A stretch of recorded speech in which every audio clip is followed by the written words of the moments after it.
City Center, D.C., a multi-million-dollar development in downtown Washington. The fast-growing city has been adding more than 1,000 new residents each month, according to the mayor. But some say this development is leaving the city's poor behind.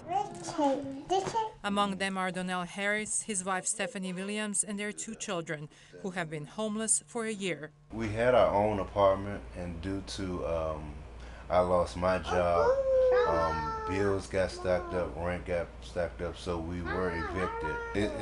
It's been a struggle because there's nothing permanent that we have, and just trying to gather money so that we can have somewhere to sleep and food for the children. The District of Columbia is legally obligated to shelter the homeless when the temperatures drop below freezing.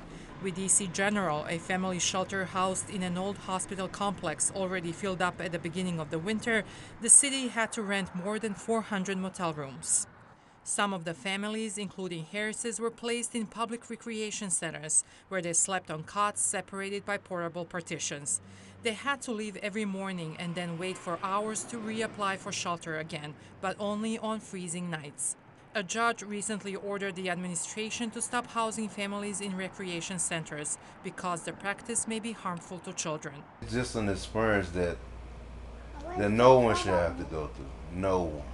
Patty Muley-Fougere, executive director of the Washington Legal Clinic for the Homeless, says the situation should have been anticipated and blames the entire community for not addressing the problem.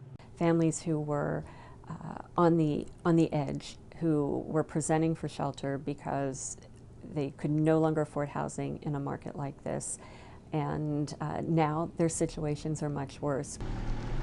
According to the DC Fiscal Policy Institute, the city has lost more than half of its low-cost rental units and 72% of its low-value homes over the last decade. This as household incomes have not kept pace with the rise in housing costs. Mayor Winston Gray has pledged another $100 million investment in affordable housing on top of last year's $187 million commitment to preserve and build 10,000 units by 2020. But council member Jim Graham, who chairs the Committee on Human Services, says the city should be doing more. He warns of dire consequences if the problem of family homelessness is not resolved. What we sow, we will reap. And what we're sowing here is all manner of problems relating to child development, education, crime, you name it.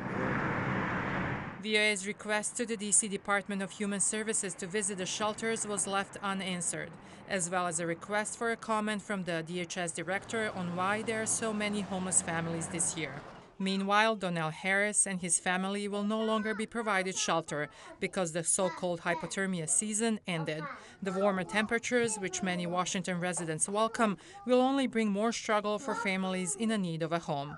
We living day by day. Whatever comes, that's what we got to deal with. If we don't get money tomorrow, then I don't know what we may do. It's confusing and it's hard. For VOA News, Milena, Durdic. We're trying to work with Virginia Williams. They have a list of goals that